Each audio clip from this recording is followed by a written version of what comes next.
नमस्कार, मी चैताली शैलेंद्र सिंग सोळंके. सरांच्या दवाखान्यामध्ये मी प्रेग्नंट होती तेव्हापासून पूर्ण 9 महिने मुलीच्या वेळेस पण सरांचीच औषधी घेतल्या, मुलाच्या वेळेस पण सरांच्याच औषधी घेतल्या. सरांनी अतिशय प्रॉपर ट्रीटमेंट केली 9 महिने. पहिल्या महिन्यापासून जी काही औषधी लागतात 9व्या महिन्यापर्यंत पूर्ण त्यांनी देऊन बाळाला अतिशय सुदृढ पद्धतीने मी जन्म दिला. प्रमिला रवींद्र चोपडे. माझी सून प्रेग्नंट राहतच नव्हती. डॉक्टरांकडे गेलो बाहेर दुसऱ्या, पण तिथे काही फरक पडलाच नाही. मग आमच्या शेजारी दायमा म्हणून राहतात, त्यांच्या सुनेला इथे प्रेग्नंट राहिली आम्हाला माहिती पडलं बिर्ला डॉक्टरांकडे. मग आम्ही बिर्ला डॉक्टरांकडे आलो. मग त्यांनी आम्हाला औषधी दिली, सांगितलं. आम्ही पंचकर्म करायला सांगितले आधी. मग माझ्या मुलाने आणि सुनेने पंचकर्म केले. पंचकर्म केल्यानंतर 5-6 महिने औषधी घेतली तर सून प्रेग्नंट राहिली आणि 9 महिने औषधी घेतली आणि बाळ इतकं छान झालं, खूप गुडगुडीत आणि खूप छान आहे बाळ. त्याला 3 वर्ष झाले होते माझ्या मुलाच्या. मग 1-2 असे बाहेरचे डॉक्टर पाहिले, मग काही नाही. मग आम्ही या डॉक्टरांकडे आल्यानंतर लगेच 6 महिन्यात प्रेग्नंट राहिल्यानंतर आम्हाला तर खूपच आनंद झाला. राहणार तर काय राहिलेच असते समजा, पण मग औषधी दुसऱ्या डॉक्टरांची ॲलोपॅथी घेऊनही फरक नाही पडला. मग या आयुर्वेदिक औषधीने लगेच 5-6 महिन्यात फरक पडला आणि प्रेग्नंटही राहून गेली आणि मुलगा झाला. खूपच छान आहे मुलगा. त्यात आम्ही खूप आनंदी आहे. बाळालाही गुडगुडीत बाळ छान. 3 किलो 200 ग्रॅम बाळाचं वजन होतं आमच्या झाला तेव्हा.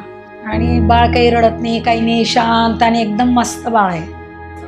हां, आणि डॉक्टरांमुळे आमच्या घरामध्ये प्रसन्नता आली आणि डॉक्टरांनी घरामध्ये वातावरण आनंदी झालं बाळ आल्यामुळे. नमस्कार, माझं नाव निशाली विकास सिंदानी. मी डॉक्टरांकडे 3 वर्षांपासून ट्रीटमेंटसाठी येते. मला प्रेग्नन्सी पहिली मिसकॅरेज झालेलं, त्याच्यानंतर प्रेग्नन्सीला प्रॉब्लेम येत होता. मग त्याच्यानंतर मी सरांची ट्रीटमेंट घेतली. त्यानुसार सरांच्या संपूर्ण ट्रीटमेंटमध्ये एकदम व्यवस्थित पूर्ण 9 महिने माझे एकदम व्यवस्थित गेले, काहीही प्रॉब्लेम आला नाही. आणि बाळ पण आता एकदम व्यवस्थित आहे. बाळाची ट्रीटमेंट पण आणि माझी ट्रीटमेंट पण आता पण सरांकडेच चालली आहे. मला थायरॉईड वगैरे निघाला प्रेग्नन्सीमध्ये आणि त्याच्यामुळे मग मला त्रास होत होता प्रेग्नन्सीसाठी. आता सरांनी ट्रीटमेंट दिल्यामुळे पूर्णपणे व्यवस्थित आहे आणि बाळ पण माझं एकदम व्यवस्थित आहे.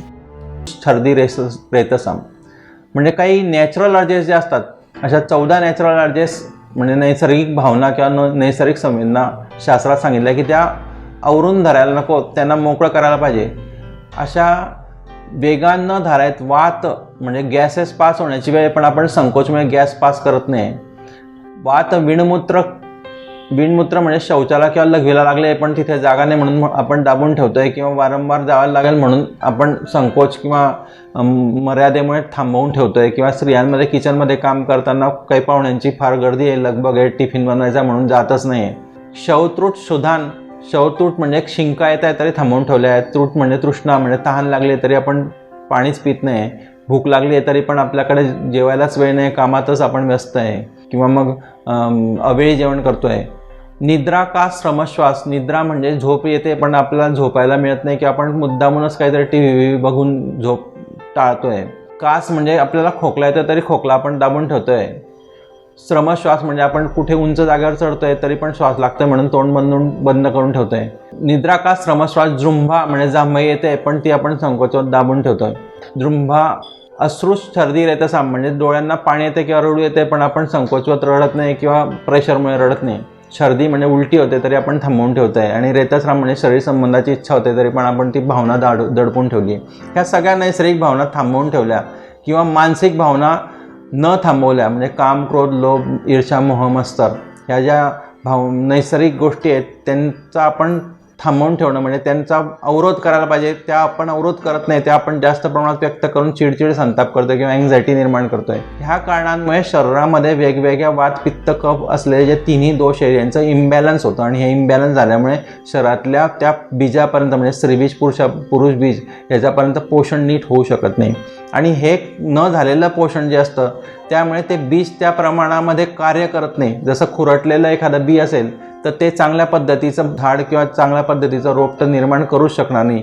तशी परिस्थिती आपल्या नैसर्गिक जीवनामध्ये ज्यावेळी प्रेग्नन्सी राहण्यासाठी आपली अपेक्षा असते त्यावेळी ती पूर्ण करू शकत नाही. त्यामुळे असं जे बीज आहे त्याची शुद्धी होणं आणि त्यासोबत शरीरातले जे बाकीचे चॅनल्स आहेत, संस्था आहेत आपल्या शरीरातल्या की ज्या कार्य करतात, तर त्या सगळ्या संस्थांची शुद्धी होणं हे गरजेचं असतं. त्यामुळे शास्त्रात पहिली ओळ शारीरस्थान, ज्याच्यामध्ये पूर्ण प्रेग्नन्सीचं वर्णन शास्त्रात सांगितलेलं आहे चरक, सुश्रुत, वाघभट्टीनी महत्त्वाच्या ग्रंथांमध्ये.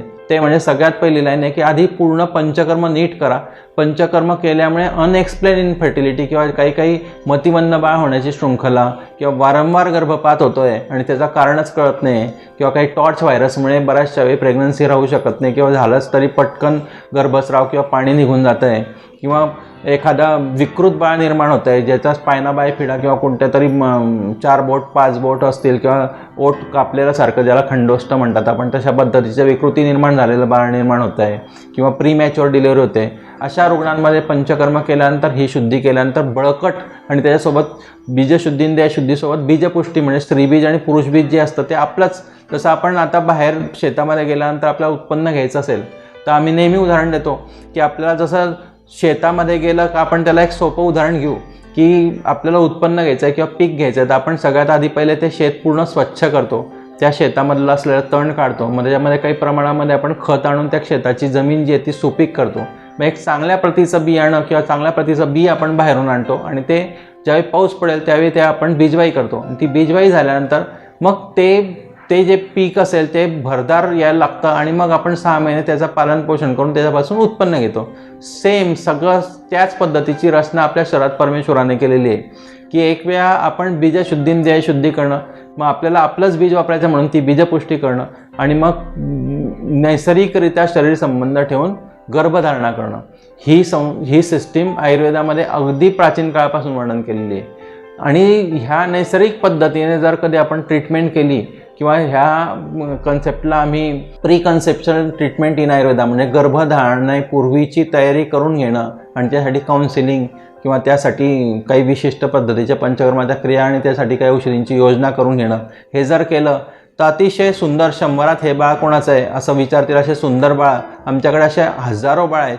आणि मागच्या 20-25 वर्षामध्ये हजारो कुटुंब असे आहेत की जे आमच्याशी ह्या प्री कन्सेप्शनल ट्रीटमेंटसाठी जुळलेले आहेत.